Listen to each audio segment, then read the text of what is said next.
오늘 이 시간에는 하나님을 가까이 하라 하는 제목으로 하나님 말씀 증거하도록 하겠습니다. 혹시 우리나라 사자성어 중에 근, 묵, 자, 흑이라는 뜻이 무엇인지 아십니까? 먹을 가까이 하면 검어진다 라는 뜻입니다. 즉 사람을 잘 사귀어야 한다는 뜻이지요. 친구를 잘 사귀어야 한다는 뜻입니다. 또 정몽주의 어머니께서 지었던 그 식구 중에 까마귀 노는 곳에 백로야 가지 마라 하는 식구도 있습니다. 즉 사람은 누구를 가까이 하느냐, 무엇을 가까이 하느냐에 따라서 삶이 많이 달라진다는 뜻입니다. 영적인 법칙도 똑같습니다. 우리가 구원을 받고 나면 무엇이 달라질까요? 우리의 신분이 바뀝니다. 죄의 종에서부터 하나님의 자녀로 바뀌게 됩니다. 하나님의 자녀가 된다라고 하는 것은 이제 하나님 아버지의 뜻대로 살고 싶은 마음이 생기고 또 하나님과의 친밀한 관계를 누리고 싶어하는 마음이 생기고 삶의 목적과 방향도 어떻게 하면 하나님을 기쁘게 해드릴 수 있을까라고 하는 것으로 바뀌는 삶을 살아가게 되는 것입니다.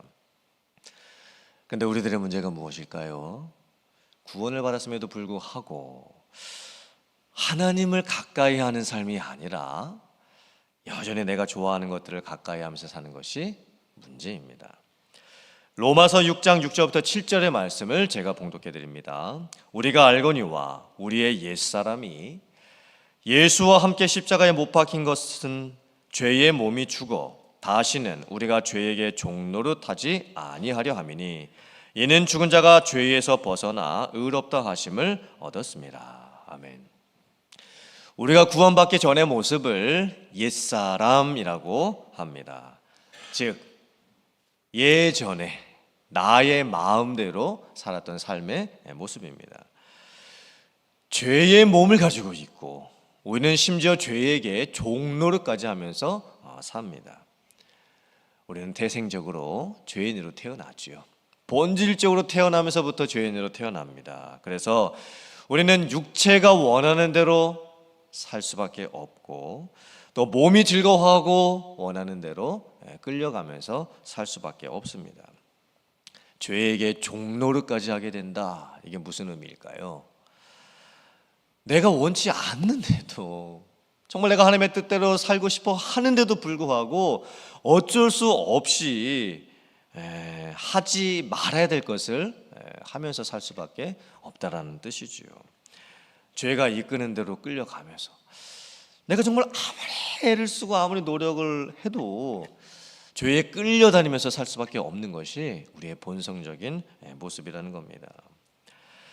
사실 하나님께서 우리에게 주신 많은 좋은 것들이 있습니다. 성과 돈과 여행과 음식과 즐거움 등 하나님이 우리에게 많은 것들을 누리라고 선물로 주셨습니다. 그런데 우리의 문제가 무엇입니까? 하나님이 주신 선물을 은혜로 알고 적당하게 절제하면서 누리면 되는데 그렇게 못합니다. 더 갖고 싶어하고 더 누리고 싶어하고 더 욕심을 부리기 때문에 항상 우리는 우리가 원하지 않는 방향으로 끌려다니면서 살 수밖에 없습니다. 오늘 야고보서 말씀을 보면 우리들의 이런 모습을 사탄과 마귀를 따라가는 것이라고 말씀을 합니다. 참 무서운 말씀이죠. 사탄을 대적하라 이렇게까지 말씀을 하고 있습니다. 우리가 사탄을 생각할 때 너무 사탄, 이 마귀의 존재를 극단적으로 생각하는 것도 문제지만 또 한편으로는 사탄과 마귀의 존재를 너무 무시하게 되는 것도 문제입니다. 즉 우리가 살고 있는 시대가 21세기 과학의 시대인데 무슨 사탄과 마귀와 귀신 같은 것이 존재하느냐. 하지만 성경은 분명히 하나님이 계시는 것처럼 실제하시는 것처럼 사탄과 마귀와 귀신의 존재들도 실제한다고 말씀을 합니다. 그리고 실제로 사탄과 마귀와 귀신들은 우리에게 영향력을 줄 수가 있습니다. 나쁜 생각을 하게 할 수도 있고 죄를 짓도록 유혹을 할 수도 있고 또 나쁜 어떤 행실을 또 하게 할 수도 있습니다. 부추기는 것이죠. 어제 우리가 금요예배를 통해서 살펴본 것처럼 사탄이 다윗을 충동시켜서 인구조사를 하게 하는 죄를 짓게 할 수도 있는 것입니다. 구원받은 성도들이 이 사탄을 따라가는 이 모습, 이것을 두 마음을 품은 성도라고 말을 하고 있습니다. 사탄 자체를 따라가는 것이 문제가 아니고 우리 마음 가운데에 두 마음이 생기는 것이 더 큰 문제입니다. 구원받은 성도 안에 두 가지의 마음이 생긴다는 것이 무슨 의미일까요? 갈라디아 5장 16절부터 17절 말씀을 제가 봉독해 드립니다. 내가 이르노니 너희는 성령을 따라 행하라. 그리하면 육체의 욕심을 이루지 아니하리라. 육체의 소욕은 성령을 거스리고 성령은 육체를 거스리나니 이 둘이 서로 대적하므로 너희가 원하는 것을 하지 못하게 하려 함이니라. 우리가 구원을 받게 되면 예수님을 믿을 때 모든 성도는 성령을 받습니다. 성령을 언제 받는가?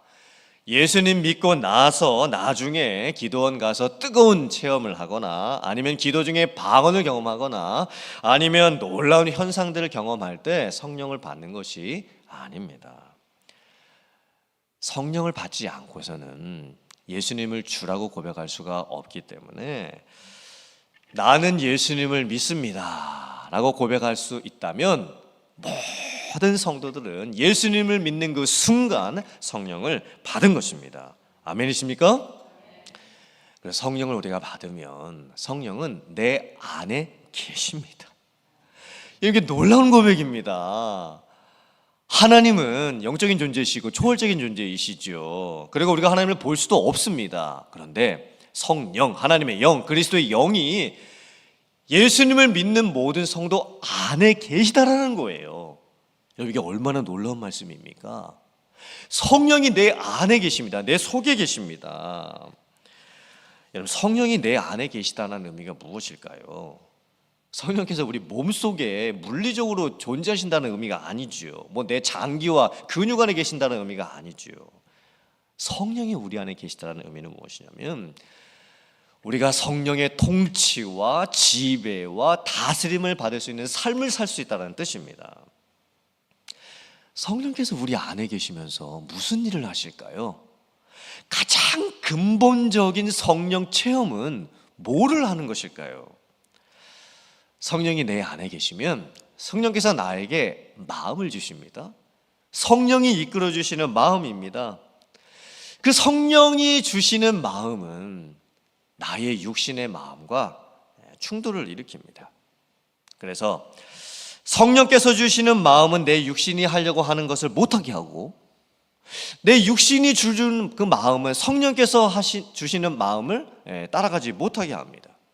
그래서 우리 마음에 두 가지의 마음이 생기는 것이죠. 성령이 주시는 마음과 내 육신의 마음. 이 두 가지의 마음이 서로 충돌하고 갈등하고 싸우게 되는 것입니다. 사실 오늘 저희들이 새벽 예배 나올 때 저희들은 그 마음을 경험을 했습니다. 그 충돌을 경험을 했습니다. 우리가 새벽 예배 나올 때에도 성령께서 주시는 마음은 무엇입니까? 오늘 특별히 한 달에 한 번 있는 더 특별한 토요일 새벽 예배인데 일어나서 나가라 하는 마음을 주시죠. 그런데 우리의 육신의 마음은 어떤 마음이 생깁니까?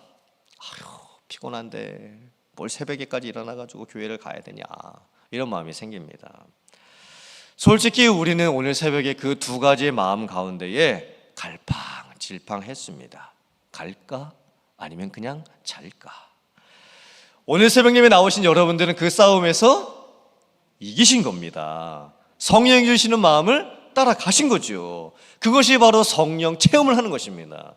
그것이 계속 유지될 때 성령 충만하다라고 말씀을 하는 것입니다.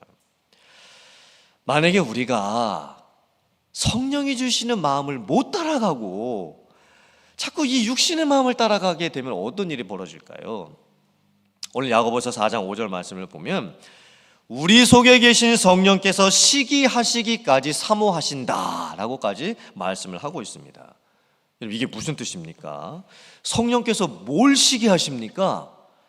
성령께서 뭘 지금 바라고 계시다는 것일까요? 우리가 성령께서 주시는 마음을 못 따라가고 자꾸 내 육신의 마음을 따라가게 되면 내 안에 계신 성령께서 나 때문에 근심을 하십니다. 성령은 인격을 갖고 계십니다. 성령께서는 나 때문에 기뻐도 하시고 나 때문에 근심도 하십니다.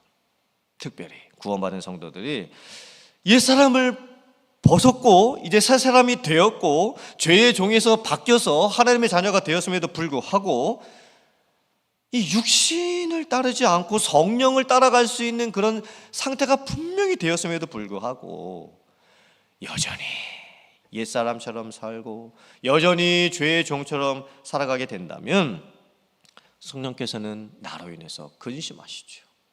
성령께서 나로 인해서 탄식하십니다. 그러면서 나를 위해서 끊임없이 중보하시면서 기도하시죠. 말할 수 없는 탄식으로 나를 위해서 안타까워하시면서 기도해주고 계십니다. 여러분, 이것이 바로 하나님을 가까이 하는 삶의 모습입니다. 그 성령의 근심과 성령의 그 탄식하심을 내가 느끼면서 살아가는 것, 그것이 바로 하나님을 가까이 하는 삶이죠. 오늘 야고보서 말씀을 보면 이제는 슬퍼하고 이제는 애통하고 이제는 울 수 있어야 된다 말씀을 합니다. 지금까지 즐거워했다면 이제는 근심으로 바꿔야 한다고 말씀을 합니다. 무엇 때문에 그렇게 해야 되는 것일까요? 내 안에 성령이 주시는 마음이 있고 또 다른 한편으로 육신이 주는 마음이 있는데 성령을 따라가지 못하고 다 육신에 끌려가는 그런 삶을 살아가는 내 자신을 보면서 이제는 슬퍼하고 이제는 애통하고 이제는 울라는 거예요. 그러면서 하나님을 가까이 하는 삶을 살라고 지금 말씀을 하고 있습니다. 시편 73편 27절과 28절의 말씀을 제가 봉독해 드립니다. 무릇 주를 멀리하는 자는 망하리니 음녀같이 주를 떠난 자를 주께서 다 멸하셨나이다. 하나님께 가까이함이 내게 복이라. 내가 주 여호와를 나의 피난처로 삼아 주의 모든 행적을 전파하리이다. 아멘. 하나님을 멀리하는 인생은 결국에는 망할 수밖에 없습니다. 하나님을 떠나서 자기가 하고 싶은 대로 자기가 원하는 것을 아무리 가지고 누리고 마음껏 산다고 해도 그 끝은 심판뿐입니다. 세상을 사랑해서 세상 것을 아무리 가지고 누린다고 해도 그것으로 인생은 진정한 행복을 가질 수가 없습니다. 행복은 소유를 통해서 갖는 것이 아닙니다. 행복은 관계를 통해서 누리는 것입니다. 사람이 누릴 수 있는 최고의 행복은 하나님을 가까이 하는 복입니다. 하나님과 동행하는 복입니다. 이 진정한 행복을 누리실 수 있는 여러분들 다 되시기를 주님의 이름으로 축복합니다. 시편 84편 10절 말씀을 제가 봉독해 드립니다. 주의 궁정에서의 한날이 다른 곳에서의 첫날보다 나은즉 악인의 장막에 사는 것보다 내 하나님의 성전 문지기로 있는 것이 좋사오니. 아멘. 하나님을 가까이 하고 싶어하는 그 모습을 한번 잘 보세요. 하나님을 너무 가까이 하고 싶어서 하나님이 임재하시고 하나님 앞에 예배드릴 수 있는 성전으로 갑니다. 근데 예배드리고 나면 성전을 떠나야 되지요. 그래서 성전에 오랫동안 머물고 싶어서 더욱 하나님과 가까이 하고 싶어서 성전 문지기가 됩니다. 성전 문지기로 있으면서 성전 가까이에서 하나님의 임재를 더 느끼고 하나님을 깊게 묵상하고 하나님 말씀 다시 생각해 보고 하나님을 찬양하면서 하루를 보냅니다. 하나님을 가까이 하면서 보냈던 그 하루가 세상에서 1000년을 살면서 악인의 집에서 호식하면서 사는 것보다 더 좋다고 지금 고백을 하는 것이죠. 하나님을 가까이 하는 것보다 더 좋은 것은 없습니다. 하나님을 가까이 하는 것이 인생이 누릴 수 있는 최고의 행복이고 기쁨입니다. 그러면 오늘 이 새벽에 여러분들에게 그런 축복이 임할 수 있기를 주님의 이름으로 축원합니다. 하나님을 가까이 할 수 있는 복, 오늘 이 예배를 드리면서도 하나님을 가까이 할 수 있고, 그리고 예배를 마치고 성전을 떠나는 그 순간에도 내가 어떻게 하면 더 하나님을 가까이 할 수 있을까? 그러면서 더 성전을 사모하고, 성전에 있든지 아니면 성전 밖에 있든지 항상 하나님을 바라보면서 살 수 있는 삶, 이런 삶이 진정한 축복이고, 그런 축복을 여러분들이 많이 누리면서 사실 수 있기를 주님의 이름으로 축원합니다. 오늘 말씀을 여러분들이 다시 한번 잘 묵상해 보시면서 이제는 더 이상 육신에 끌려다니는 그런 삶을 살지 마시고 성령에 이끌려 성령을 따라갈 수 있는, 성령의 인도하심을 받을 수 있는 삶을 살아가시기를 간절히 바라고, 하나님을 가까이 함으로써 누리는 진정한 기쁨과 행복이 여러분들의 삶에 넘치실 수 있기를 주님의 이름으로 축원합니다. 아멘.